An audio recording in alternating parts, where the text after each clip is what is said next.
कल्पना करा, आपण एका अत्यंत महत्वाच्या कामासाठी गाडी चालवत निघालो आहोत. म्हणजे कदाचित आयुष्यातली सर्वात मोठी मुलाखत असेल किंवा एखादा मोठा करार असेल आणि मनात एकदम भारी आत्मविश्वास आहे. सगळी तयारी झालेली असते अशा वेळी. अगदी बरोबर. आणि अचानक कुठून तरी एक काळी मांजर रस्ता ओलांडून गाडीसमोरून जाते. ओहो. आपण कितीही विज्ञानावर विश्वास ठेवणारे असू दे किंवा अत्यंत सुशिक्षित असू दे, तरीही अगदी एका सेकंदाच्या अपूर्णांकासाठी का होईना हृदयाचा ठोका चुकतोच. नक्कीच. नकळतपणे गाडीचा वेग थोडा कमी होतोच. हो ना. आणि मनात एक पुसटशी शंका डोकावून जाते की आता काहीतरी गडबड तर होणार नाही ना. अगदी स्वाभाविक प्रतिक्रिया आहे ही. मग असं का होतं? एक आधुनिक तार्किक विचार करणारा मानवी मेंदू एका साध्या प्राण्याला पाहून अचानक इतका असुरक्षित का वाटू लागतो? हा खूपच रंजक प्रश्न आहे. आणि म्हणूनच आजच्या या सखोल चर्चेत आपण याच गूढ आणि मानवी वर्तणुकीच्या अत्यंत रंजक पैलूचा वेध घेणार आहोत. आजचा आपला विषय आहे श्रद्धा विरुद्ध अंधश्रद्धा. म्हणजे हा विश्वास आणि तर्काचा एक खूप मोठा अभ्यास आहे. बरोबर. आपण अनेकदा मानवी प्रगती मोजताना विज्ञान आणि तंत्रज्ञानाचे दाखले देतो. खरंय. पण मानवी विचार आणि भावनांच्या जगात गणिताचे नियम चालत नाहीत. तिथे अनेकदा आपण नकळतपणे अशा गोष्टींवर विश्वास ठेवतो ज्यांचा वास्तवाशी काहीही संबंध नसतो. अगदी बरोबर. आणि या विश्लेषणाची दिशा स्पष्ट करणं इथे खूप गरजेचं आहे. आपण हा विषय कोणत्याही विशिष्ट धार्मिक चौकटीतून मांडत नाही आहोत. नक्कीच नाही. किंवा कोणाच्याही वैयक्तिक भावना दुखावण्याचा यात कोणताही हेतू नाही. आपला मुख्य आधार आहे तो म्हणजे मानसशास्त्र, समाजशास्त्र आणि मानवी वर्तणुकीचा अभ्यास. म्हणजे वैज्ञानिक दृष्टिकोनातून. हो. मानवी मेंदू काम कसं करतो, श्रद्धेची सकारात्मक, जगण्याची उमेद देणारी ताकद आणि अंधश्रद्धेचा माणसाची विचारशक्ती गोठवून टाकणारा धोका. बापरे, विचारशक्ती गोठवणारा? हो, या दोन टोकांच्या गोष्टींमधली सीमारेषा नक्की कुठे आहे आणि माणूस स्वतःहून या जाळ्यात कसा अडकतो हे आपल्याला समजून घ्यायचं आहे. चला तर मग या सगळ्याचा उलगडा करूया. कारण हे दोन्ही शब्द ऐकायला एकसारखे वाटत असले तरी त्यांचे परिणाम पूर्णपणे विरुद्ध आहेत. एक्झॅक्टली. एकदा का आपण यामागचं मानसशास्त्र समजून घेतलं की रोजच्या जगण्यातील अनेक गोंधळ दूर होऊ शकतात.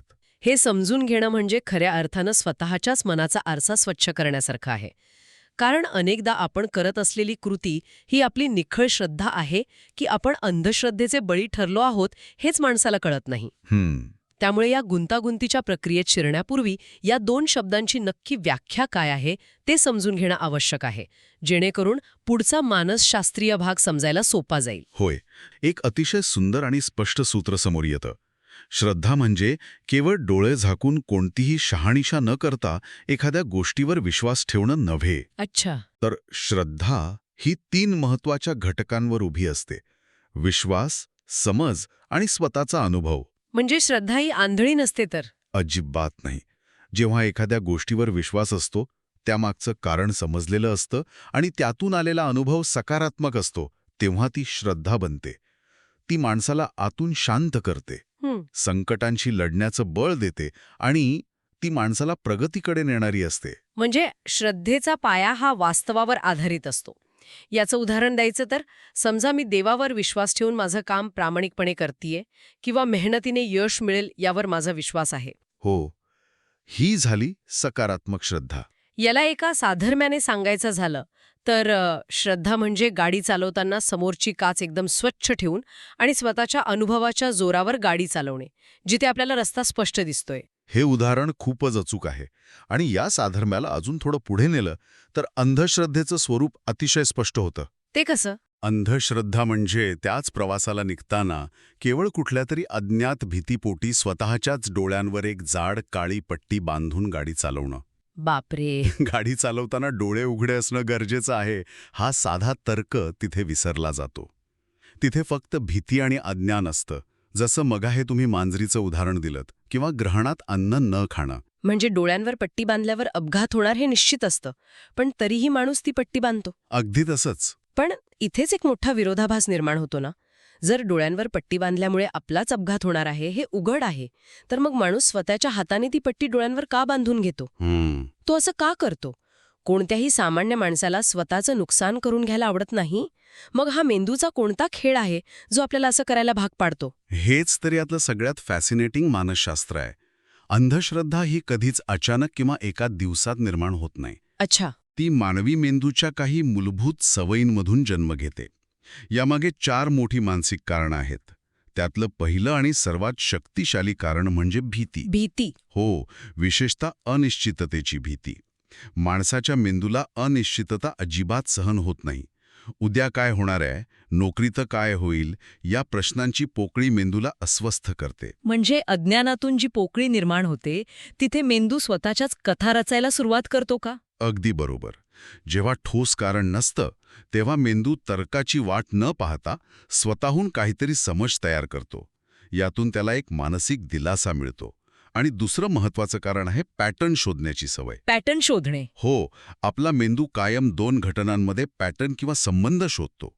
उत्क्रांतीच्या काळात ही जगण्याची गरज होती. म्हणजे आदिमानवाच्या काळात? होय, समजा जंगलात पानांची सळसळ झाली तर तिथे नुसता वारा असू शकतो किंवा लपलेला वाघ असू शकतो. ज्या आदिमानवाने पानांची सळसळ म्हणजे वाघ असा पॅटर्न जोडला, तो सावध झाला आणि वाचला. त्यामुळे पॅटर्न शोधणं हे मुळात आपल्या सुरक्षेसाठी होतं. पण आजच्या जगात याचा काय संबंध? आजच्या आधुनिक जगात हाच मेंदू चुकीचे पॅटर्न जोडतो. जसं मांजर गेली आणि अपघात झाला. या 2 घटनांचा काहीही वैज्ञानिक संबंध नाही, पण मेंदू त्या 2 घटनांना जोडतो आणि चुकीचा निष्कर्ष काढतो. अरेच्छा, म्हणजे आपला मेंदू मुळात आपलं रक्षण करण्यासाठी हे धागेदोरे जोडत असतो, पण अज्ञानामुळे तो चुकीचे धागेदोरे जोडतो. एक्झॅक्टली. हे तर म्हणजे परीक्षेत नापास झाल्यावर स्वतःच्या अभ्यासाला दोष न देता त्या दिवशी घातलेल्या लाल रंगाच्या शर्टला दोष देण्यासारखं आहे. अगदी परफेक्ट उदाहरण दिलंत. मेंदूला जबाबदारी घेण्यापेक्षा अशा एखाद्या बाह्य गोष्टीला कारणीभूत धरणं अधिक सोपं वाटतं. यानंतर तिसरं कारण येतं समाजाचा प्रभाव, ज्याला आपण सोशल कंडिशनिंग म्हणतो. म्हणजे लहानपणापासून जे ऐकत आलोय ते. हो, लहानपणापासून जेव्हा घरातून किंवा समाजातून सतत बिंबवलं जातं की हे करू नको नाहीतर खूप वाईट होईल, तेव्हा तो विचार मेंदूत खोलवर रुजतो. पण इथे मला एक प्रश्न पडतो. आपण फक्त भीतीबद्दल बोलतोय, पण अनेक लोक तर अंधश्रद्धेचे पालन परंपरेचा अभिमान म्हणून अत्यंत आनंदाने करत असतात. तिथे भीती कुठे असते? हा खूपच सूक्ष्म मुद्दा आहे. वरवर पाहता ती परंपरा वाटते, पण जर त्या व्यक्तीला विचारलं की ही परंपरा तू केली नाहीस तर काय होईल, अच्छा. तेव्हा त्यांच्या मनात आनंद गमावण्याची भावना नसते, तर काहीतरी वाईट घडेल ही शंका असते. म्हणजेच परंपरेच्या आवरणाखाली अज्ञात भीतीच दडलेली असते. बापरे, म्हणजे भीती ही असतेच तिथे. नक्कीच. आणि चौथं कारण आहे नियंत्रणाचा भ्रम किंवा इल्युजन ऑफ कंट्रोल. नियंत्रणाचा भ्रम. हो, नैसर्गिक आपत्ती किंवा आजार, ज्या गोष्टींवर आपलं नियंत्रण नाही, तिथे माणूसला हतबल वाटतं. म्हणून तो काही विशिष्ट विधी किंवा पूजा यांचा आधार घेतो. म्हणजे अमुक रंगाचा दोरा बांधला की परिस्थिती नियंत्रणात राहील असा मानवी भ्रम असतो तो. अगदी बरोबर. आणि यातून अंधश्रद्धा पक्की होत जाते. या संपूर्ण मानसशास्त्रीय प्रक्रियेकडे पाहिल्यावर एक गोष्ट लक्षात येते की मेंदू मुळात आपलंच रक्षण करण्याचा प्रयत्न करत असतो. पण मग इथे एक मोठा प्रश्न उभा राहतो. मेंदूच्या या पॅटर्न शोधण्याच्या सवयीमुळे आणि बालपणापासूनच्या संस्कारांमुळे एखाद्या चांगल्या श्रद्धेचं रूपांतर एका चुकीच्या अंधश्रद्धेत नेमकं कधी आणि कसं होतं? हो, तो टर्निंग पॉइंट कोणता? हा श्रोतातील सर्वात महत्वाचा मुद्दा आहे. श्रद्धा आणि अंधश्रद्धा यामधली सीमारेषा तिथेच आखली जाते जिथे माणूस प्रश्न विचारणं थांबवतो. म्हणजे का? हा प्रश्न विचारणं थांबवणं हे अंधश्रद्धेचं पहिलं पाऊल आहे. एक्झॅक्टली. आणि केवळ भीतीमुळे एखाद्या गोष्टीचं पालन करू लागतो तेव्हा ती अंधश्रद्धा बनते. अच्छा. उदाहरणार्थ, देवावर विश्वास आहे ही श्रद्धा आहे, पण हे नाही केलं तर देव शिक्षा देईल ही अंधश्रद्धा आहे. विश्वासात जेव्हा भीती शिरते तेव्हा ती अंधश्रद्धा बनते. हे अगदी डोक्यात फिट बसतंय. याला आपण ऐतिहासिक संदर्भात पाहिलं ना तर जास्त क्लिअर होतं. पूर्वीच्या काळी विज्ञान प्रगत नव्हतं. हो, म्हणजे हजारो वर्षांपूर्वी. बरोबर. चक्रीवादळ, महापूर किंवा आजार का येतात हे माणसाला समजत नव्हतं. त्यामुळे त्याने या नैसर्गिक शक्तींनाच देव मानून काही नियम केले. कारण त्याला भीती वाटायची. होय. मग काळाच्या ओघात जे नियम योग्य आणि तार्किक होते ती श्रद्धा म्हणून टिकली, पण जे चुकीचे होते आणि फक्त भीतीवर आधारलेले होते ती अंधश्रद्धा बनली. अगदी बरोबर. पण प्रश्न न विचारण्याची ही मानसिक सवय फक्त विचारांपुरती मर्यादित राहत नाही, समाजात याचे अत्यंत भयंकर आणि व्यावहारिक परिणाम होताना आपण रोज पाहतो. नक्कीच. हे वास्तवातील धोके किती गंभीर आहेत. अंधश्रद्धेमुळे होणारं नुकसान खूप थेट आणि भयानक असतं. यात सर्वात आधी येते ती फेक बाबा आणि तांत्रिकांकडून होणारी फसवणूक. हो, हे तर आपण बातम्यांमध्ये रोजच वाचतो. हो ना. आजारी लोक किंवा आर्थिक संकटात सापडलेले लोक या भीतीच्या जाळात सहज अडकतात. आणि यातून अचूंड आर्थिक नुकसान होतं. आर्थिक नुकसान तर होतंच, पण आरोग्याच्या बाबतीत हे जीवघेणं ठरू शकतं. वैद्यकीय उपचार घेण्याऐवजी लोक अघोरी उपाय करत बसतात. बापरे, हे खूपच विदारक आहे. आणि सततच्या भीतीमुळे प्रचंड मानसिक ताण निर्माण होतो. श्रद्धेमुळे समाजात एकता आणि नैतिकता येते, पण अंधश्रद्धेमुळे फक्त भीती आणि फसवणूक पसरते. म्हणजे अंधश्रद्धा माणसाला केवळ मानसिकदृष्ट्या नाही, तर शारीरिक आणि आर्थिकदृष्ट्याही मागे खेचते. हो, पण या सगळ्या परिणामांपेक्षाही सर्वात मोठा आणि गंभीर धोका कोणता माहितीये? जर आपण मोठ्या चित्राकडे पाहिलं, कोणता?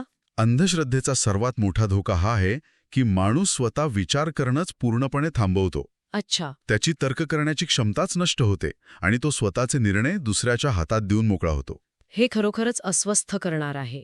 पण मग हे सर्व धोके पाहिल्यानंतर दैनंदिन आयुष्यात श्रद्धेची सकारात्मक ताकद टिकवून अंधश्रद्धेचा हा अंधार कसा दूर ठेवायचा, यासाठी काही व्यावहारिक मार्ग आहेत. यावर मात करण्यासाठी आपल्याकडे नक्की काय टूलकिट आहे? स्रोतामध्ये यावर 3 अतिशय सोपे प्रॅक्टिकल नियम दिले आहेत. बरं. पहिला नियम आहे, सतत प्रश्न विचारा.